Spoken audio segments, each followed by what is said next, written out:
happening now. First at noon, Governor Green and the state's health director are urging Hawaii residents, both young and old, to protect themselves from the measles as an outbreak continues to grow on the mainland.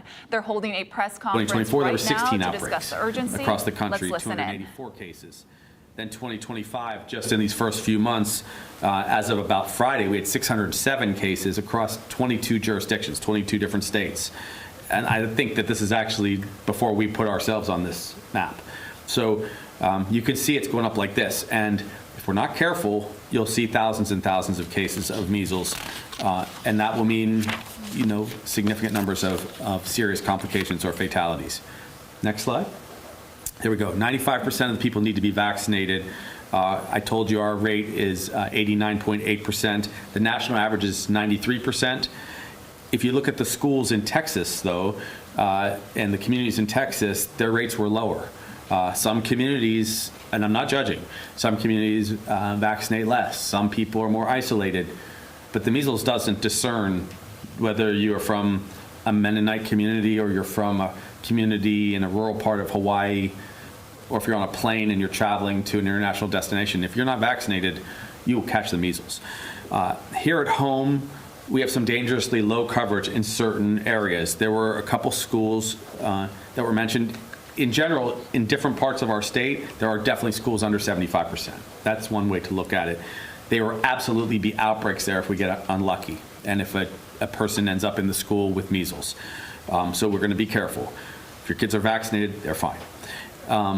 Maui had a school that was around 42%, and another one 72%. This can all be broken out by Department of Health over time if you need. But it's each of our regions. And I can tell you, when I was the doctor in Kauai, as much as we tried, a lot of people were vaccine hesitant, and maybe they didn't get that first shot. Get the first shot when you're about a year old, second shot when you're about 5 years old. There are other times the docs will go into that you get a shot. So I guess I'm going to basically pause there and just say this. I know that this has been a big debate. I know that some people feel passionately about getting vaccinated and they push hard. Other people feel passionately about not getting vaccinated. They have a reason, whether it's medical or religious.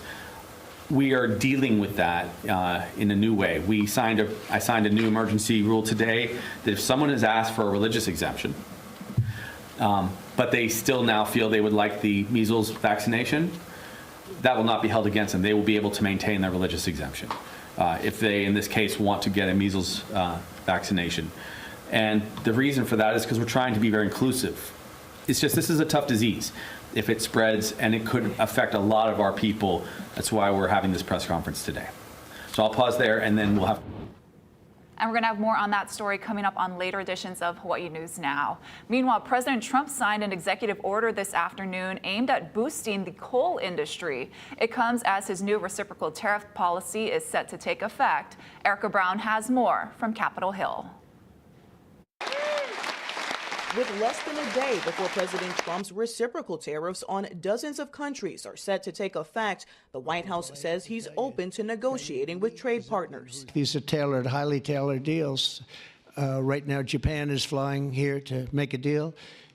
South Korea is flying here to make a deal, and others are flying here. The Trump administration also says a 104% retaliatory tariff against China will take effect at midnight, making good on the president's threat to punish Beijing unless it withdraws retaliatory tariffs against the U.S. China responded, saying it will, quote, fight to the end. Countries like China, who have chosen to retaliate and try to double down on their mistreatment of American workers, are making a mistake. President Trump has a spine of steel. Here on Capitol Hill, President Trump's trade chief defended the administration's sweeping tariffs during a Senate hearing as lawmakers pressed him on the impact. The president's strategy is already bearing fruit. Nearly 50 countries have approached me personally to discuss the president's new policy and explore how to achieve reciprocity. U.S. Trade Representative Jamieson Greer told senators that negotiations to lower the reciprocal tariffs will be on a country-by-country basis. Lawmakers on both sides expressed skepticism. Trump's tariffs will push millions of workers out of jobs and push prices up at the same time. Whose throat do I get to choke if this proves to be wrong? Some businesses see the positive. In Mississippi, shrimpers say tariffs on imported seafood can help level the playing field. It's coming from countries that don't have minimum wages. It's driven our price so far down that a lot of the shrimpers can't even go out and work. According to the Southern Shrimp Alliance, tariffs have pushed imported shrimp prices up 50 cents per pound. Erica Brown, CBS News, Capitol Hill. Here at home, an update now on that fatal Manoa house fire last month. HFD now says it does not have enough evidence to determine what caused it. 68-year-old Robin Mezurashi and 66-year-old Lisa Mezurashi and their pet dog died as a result of the blaze. The total damage is estimated to be nearly $730,000. And new details on an arson investigation in Kalihi. HFD says K9 teams detected a flammable liquid outside an apartment on Pua Lane where flames ignited Saturday morning.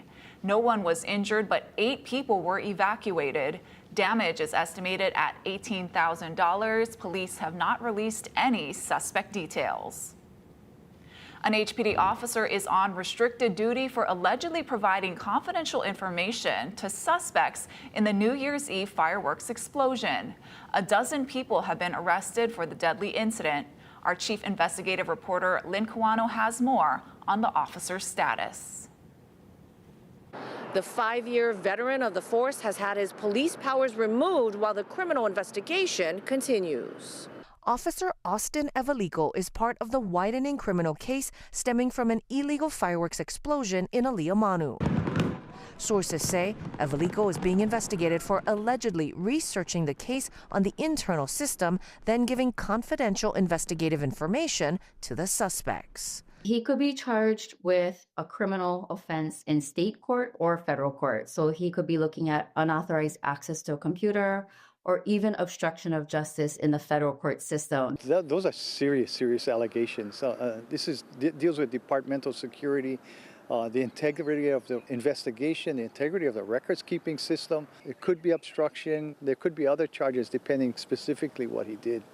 6 people died and dozens were injured after illegal fireworks in a garage exploded at a New Year's Eve party. Some require treatment at an Arizona burn center. We don't often see the commercial, heavy-duty fireworks injuries like we saw with these patients. 12 people have been arrested so far. Charges include endangering the welfare of a minor and multiple fireworks-related crimes. All have been released pending investigation. Days after the deadly incident, HPD investigators were faced with non-cooperative witnesses and suspects. It's not clear what Evalico's relationship is with the accused. People ask for favors, but you have to draw the line. You have to say, no, I'm just not going to help anybody. It's the integrity and the faith in the department, the trust in the department, and this goes to the very root of all that and hurts the department. Evalico was assigned to the cell block at the time. He has been reassigned to the records division after his powers were restricted. I'm Lynn Kawano, Hawaii News Now. Thank you, Lynn. Have you seen this boy? Kauai police are asking for help locating 12-year-old runaway Lokahi Valpoon of Koloa. He was last seen in Anahola on April 6th. He's described as 5 feet 3 inches tall, weighing 120 pounds, with brown hair and brown eyes. He's known to frequent the Anahola, Lihue, Puhi, and Koloa areas. If you have any information, please call Kauai police at the number on your screen. Happening now, Hawaii County Mayor Kimo Alameda is delivering his first State of the County address. In his speech, he's expected to address recent violence, including 2 fatal officer-involved shootings and the injury of an officer last month. Mayor Alameda will also likely talk about federal funding cuts and the impact of the firings of several federal workers. It's happening right now at the Inanimau Gardens in Hilo. We're going to have highlights on later editions of HNN. And let's take you live to Kilauea now, where episode 17 of the eruption began at 10:15 last night. You can kind of see a little lava fountain back there. USGS officials say they are expecting high lava fountains to occur during this episode. Last week, fountains were hitting heights of over 1,000 feet.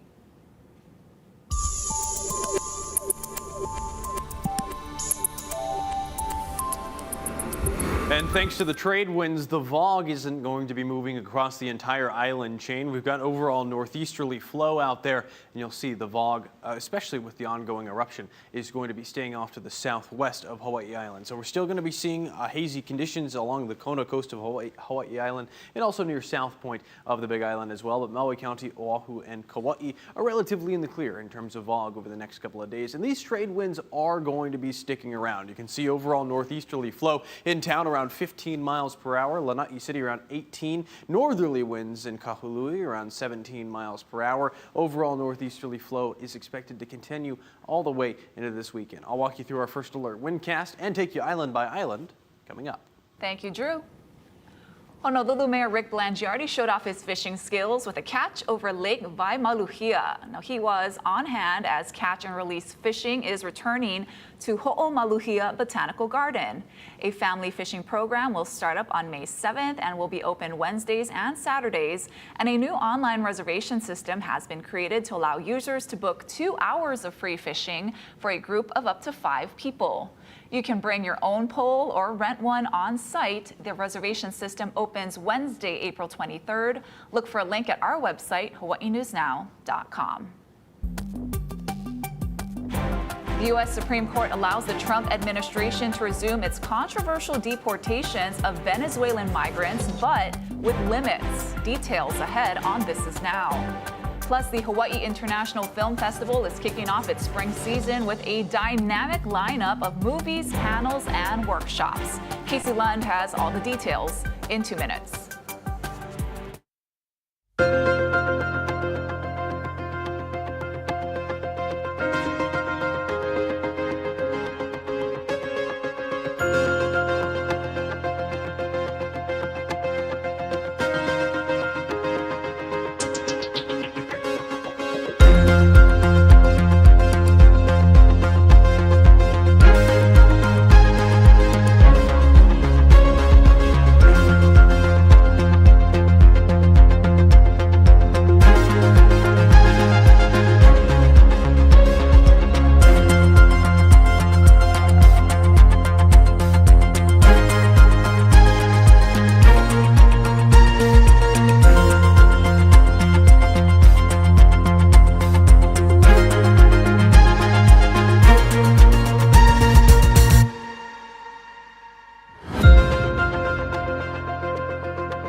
Turning now to a major decision from the U.S. Supreme Court on President Trump's immigration policies. It has to do with the use of an 18th century law to deport migrants without due process, including to notorious prisons in El Salvador. Scott McFarland is following this.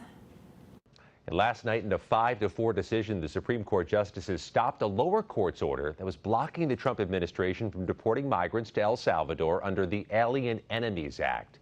The court says the administration can resume the deportations using the Wartime Act, which hadn't previously been used since internment in World War II.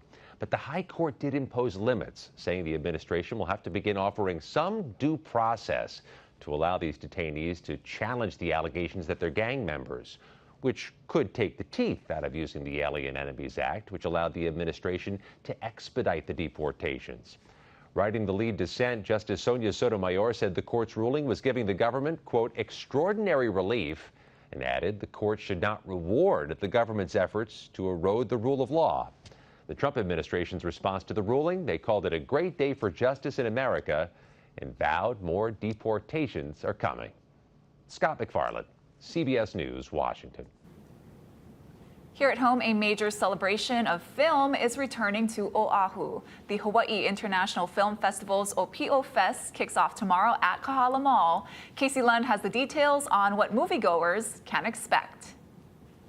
Aloha from the Hawaii International Film Festival's office in Kaimuki, a relatively new space, and we've got our set here. I've got some student filmmakers with me I want to introduce. Before we talk about Opio Fest, we've got Cameron, Levi, and Lena. We also have Kylie Holbrook, who is entering a film. These folks are entering films as well.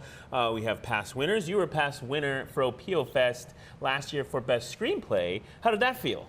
Oh, it felt incredible. HIF has such an amazing community when it comes to winning awards. To be acknowledged for this type of work is very interesting. I find a lot of film festivals have general awards, but at HIF it's really pinpointing the layers of precision within these student filmmakers. I am a huge writer myself. To be acknowledged for that work, I've never had the opportunity before. Oh, that's awesome. And I know that you're entering a film this year in Opio Fest. By the way, Opio Fest kicking off tonight at Consolidated Theater's Kahala Mall. Can you give us a little bit of information about the film that you're entering this year that's going to be screened? Yes, I am the director of Forbidden Ritual, a Korean-American horror film following two young girls who summon a spirit into their house and their grandmother who has to come save the day with a ritual, which is actually based on a true story from our co-writer. Yeah. Awesome. You have to tell people when they can screen that film? When is it going to be playing in Opio Fest? I will be playing on April 12th at Kahala Theaters. Very good. Okay, so all the details for all that stuff we'll have online at hawaiinewsnow.com if people want to learn more. But I just want to talk to you about, we talked earlier today with Cameron, Levi, and Lena about their experience. I want to talk about Opio Fest in general and the opportunities that HIF creates for student filmmakers. Earlier today we also had Andrew On, director of The Wedding Banquet with Bowen Yang. That'll be screened at the film festival as well. What's it like having this opportunity, being able to engage with these filmmakers, people in the industry that have established themselves and be able to learn from them and connect? Well, I think it's very difficult for student filmmakers to find their way into the industry. We sort of try to replicate the experience, but I've never found one so accurate and so engaged as HIF, Opio Fest. I've met people in the industry and even just students themselves. I met a wonderful girl last year who was just a phenomenal filmmaker. I actually met Cam through HIF as well. We've been working on films together. It's just this wonderful experience where you get to feel what it's like to be in the industry. I've always had a love for filmmaking, but I've never had the platform or community to support me to do so, especially HIF. I've been to other film festivals. Nothing is like this. The opportunities to meet people, students, industry workers, it's just endless possibilities. I think they've got a new spokesperson for Opio Fest, Kylie Holbrook. Thank you so much, and that's so well said. And that's why we wanted to be here today, and especially focus on you guys, the young filmmakers that are trying to share their voices, to share their stories, put themselves out there. It's not an easy thing to do, so I pride you guys for that and give you kudos. Again, the Opio Fest 2025, presented by Halekulani Hotel, mahalo to them, is happening tonight through the 13th. At Consolidated Theater's Kahala location. Go check it out. If you missed any of that, there's a lot to see. There's panels. We're going to be talking about the Lilo and Stitch remake, the Disney remake that has a lot of Hawaii talent in it as well. All the information on everything HIF does, including a writer's retreat that they have coming up a little bit later this year. All that information at hawaiinewsnow.com. We'll send things back into the studio for now. Hey, thanks, Casey. Stick around. Coming up after the break, we'll walk you through our first alert forecast. Surf is on the decline and breezy trades are sticking around. The details after the break.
Now, First Alert Weather with Drew Davis. Well, happy Tuesday, everybody. Again, breezy trade winds are sticking around. Surf is also on the decline. We're going to talk about it all right here in our First Alert weather forecast. Let's break down the overall weather pattern. I want to talk about what's going on across the entire Pacific Ocean. We've got high pressure to the north of the island chain. The trade winds are back and here to stay all the way to this weekend. Really a mellow weather pattern out there. A couple of showers are possible, however, mostly in the overnight hours and early morning areas, focused over windward areas. There is a weak frontal boundary that's going to give us enhanced windward showers, again, mostly overnight and possible during the early morning commute. Moisture is going to be sticking around throughout Friday. You can see that in our First Alert Futurecast. A lot of moisture over the eastern portions of the state as we're going into Wednesday afternoon. Some of that starts to creep a little bit further northwestward towards Oahu and Kauai early Thursday morning. So expect a little bit more cloud cover and a better chance for rainfall as we're going into Thursday afternoon for the northwestern portions of the state, a little bit drier as we're going into Friday. Winds outside again, overall northeasterly flow, a little bit northerly over portions of Maui County, around 17-mile-per-hour winds right now in Kahului. Breezier conditions expected over the next couple of hours, but as we go into the overnight again, we'll start to see winds get a little bit weaker. Each afternoon, you can expect sustained winds between 15 to 20 miles per hour, potentially even closer to 25 miles per hour at times, sometimes gusting closer to 25 to 30 miles per hour. Here's your island by island forecast for Wednesday over on Kauai. We've got scattered showers, partly sunny conditions and windy conditions as well. Some wind gusts closer to 30. That's true on Oahu as well. Mostly sunny and windy over here. Maui County, mostly sunny and breezy, wind gusts closer to 20 miles per hour, 82 in Kahului, 82 in Kihei as well. You see a little bit of that moisture we were talking about over the eastern end of the state. Still foggy over on the Hawaii, on the western portions of Hawaii Island. So expect some haze over in Kona and Captain Cook. Hilo around 82. Showers are likely and a little bit windy on the northern portions of Hawaii Island. Wind gusts closer to 30 miles per hour. Here's your surf and shoreline forecast. Like I said, surf is on the decline. Northwest facing shores around 8 to 12 and 5 to 7 respectively. In town, that swell is peaking around 4 to 6 feet. East facing shores a little bit messy out there for this afternoon. And here's just a quick look at our First Alert 7-day forecast. You can see really nice weather expected over the next couple of days, and a mellow weather pattern continues, still warm, and the trade winds all the way into this weekend. Thank you, Drew. Still to come, a biotech company says it has brought back to life a species that has been extinct for more than 10,000 years. We'll have that story in 2 minutes.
right, time for some good news now. This story you'll have to see to believe, and some critics still don't, but Game of Thrones fans sure are excited. They are. Scientists in Texas say they've brought back to life an animal species that's been extinct for thousands of years. Christian Benavides has more. Say hello to Romulus and Remus. They're not technically direwolves, but a Dallas-based biotech company says the cubs are the closest thing to the extinct creature that hasn't howled in more than 10,000 years. Colossal Biosciences claims it produced 3 direwolves by modifying the DNA of modern gray wolf using the genome it uncovered in a direwolf tooth and fossils dating back 72,000 years. They're genetically really similar, 99.5% similar. And phenotypically, their morphology is also similar, only direwolves are larger, more muscular. But the company hasn't shared evidence to back up its breakthrough, leaving some scientists skeptical. When you claim all these great big things and then you don't provide the associated evidence, especially in something as controversial as this, that is a massive red flag. If Colossal's claim is true, global ecology professor Corey Bradshaw says it's best to take these findings with a grain of salt. We don't have the technology to modify entire genomes. We can modify components of genomes, and we can certainly sequence genomes. That's not enough to create an entire genome. And these genetically engineered cubs lack the instincts of natural-born wolves, making them unlikely to answer the call of the wild. Christian Benavides, CBS News. What's next, Drew? I don't know. The dodo bird? Yep. Or the woolly mammoth. Who We'll knows? just have to see. All right. Thanks for watching. This is Now, everyone. We're going to have more headlines first at 4 right here on KHNL. Aloha.